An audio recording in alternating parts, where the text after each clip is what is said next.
Well, basically we got news from people in America who saw footage where CNN were using the song Only Time, which had been, I was out there promoting it that year, and when I saw the footage, it was absolutely so moving, but in a way, I think everybody in the world felt that if there was any way that we could help them in New York, because they were so traumatized, and they felt there was going to be no more normality ever in the city, and they leaned towards certain songs, and one of them was Only Time, because the song is about time will heal, only time can tell, and this is what their hope was.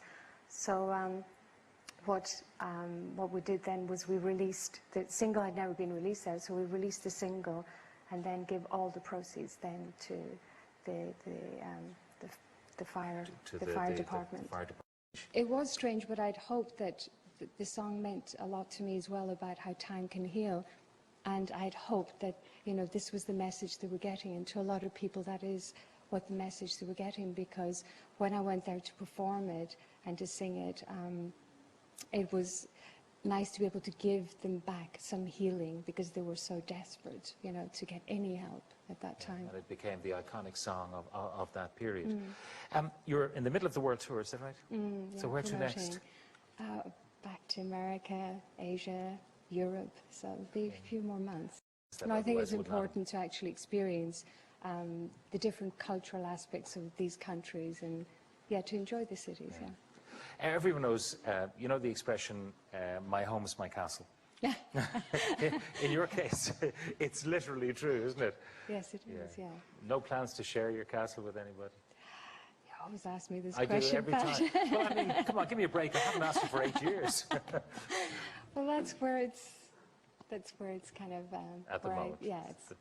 I kind of don't veer into that side, you know, what's happening in my, you know, private lifestyle. But you can't blame me for asking, can you? It's fine, it's fine. All right, Enya, the current album is beautiful, absolutely. And thank you very much for coming in and sharing it with us tonight. Thank you. Enya, thank you so much. Thank you so much. Thank you very much. It's my chill out time. Right. That's my home, and I don't work there at all. Do you get a bit lost in the castle? I mean, living on your own in the castle. Do you know what I mean? I live on my own and I love it, but it's in a 2-bedroom flat, so I don't kind of, you know. You'd have too many stairs to fall down in the castle, wouldn't you? Yeah. Okay, it's a Victorian castle. It's not a big medieval castle. It's not huge ballrooms. And it's quite a homely castle, if I can say that. Like I said, it's not old Victorian, it's 1814. And it's got the most wonderful view. I bet. It's just outside the Irish Dublin, Sea and isn't it? Wicklow. In the bay, what's it called? called? It's the Irish Sea. I mean, it's beautiful. And it's just you looking at the Wicklow Mountains, which you would know about, and it's just, it's so stunning. Doesn't Bono live there? He's one of your neighbours, is he? He's nearby, yeah. There's a lot of musical talent there. So do you mingle with the neighbours? Yeah. Do you mingle with the neighbours? Yeah, you and Bono have a little jam session?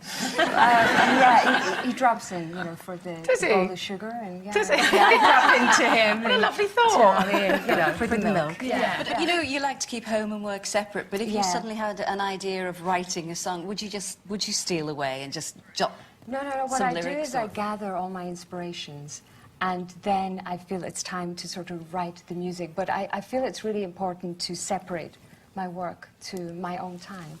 I feel I should be singing "Snow Away, Snow Away, Snow Away," with all the snow that's falling around. Music, we were saying that often when you hear a song, you go, who sings that song? And you can't remember. Your sound is so unique, and we call it, I think in the note, like a chorus of one.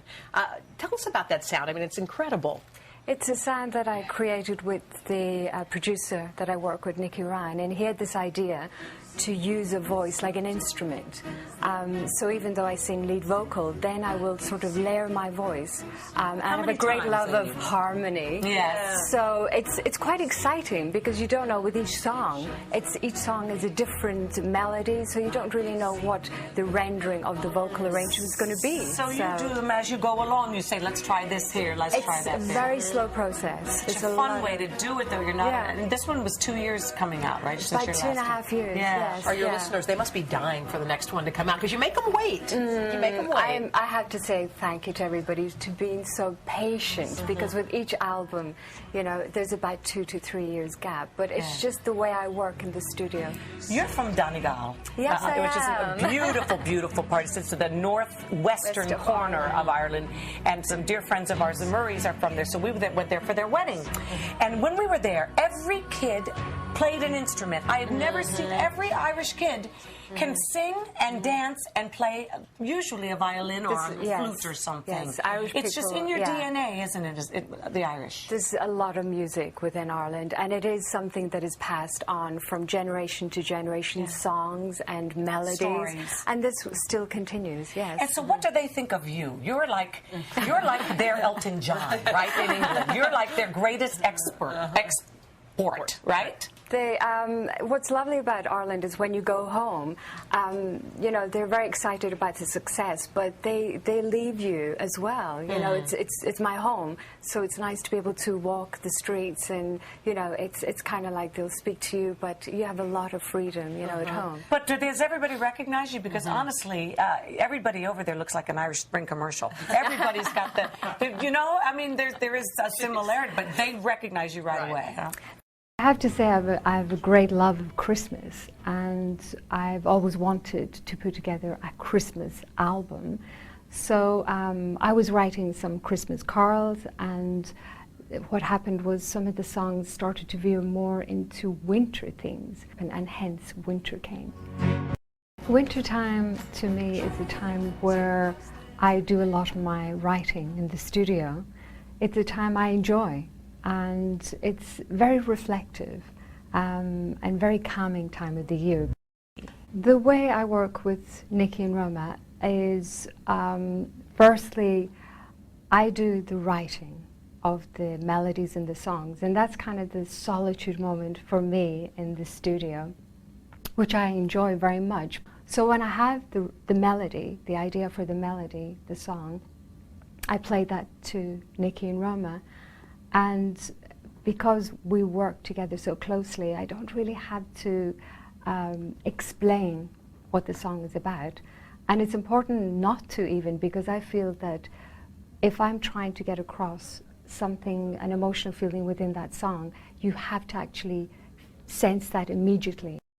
I don't count because of you don't count yourself. No, because like I said, it is a very sort of spontaneous moment on my behalf, because I would be singing and listening back. I will listen back to the last harmony I've sung, and then I'll sort of try to enhance that harmony, and then it's Nikki will decide, you know, if you record my voice 20 times or 30 times, that one part, and then he'll say, okay, have another harmony. So I'm continually listening to the voices all kind of being layered on top of each other. So it's quite exciting.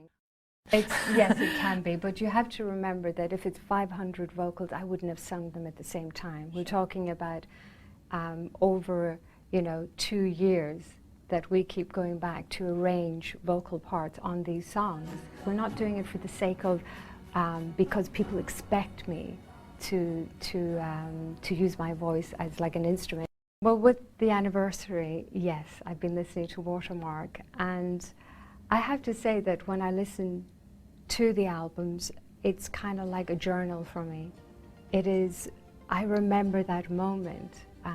It takes you back to that time in your life, what was happening in your life, and on listening to each song, it has its own little story, and I can hear the life of that song, you know, how it was written, what inspired me, what worked, what didn't work. So it's fascinating to me, but the nice thing about spending 2 to 3 years on an album is I can say there's nothing I would change on any of the albums.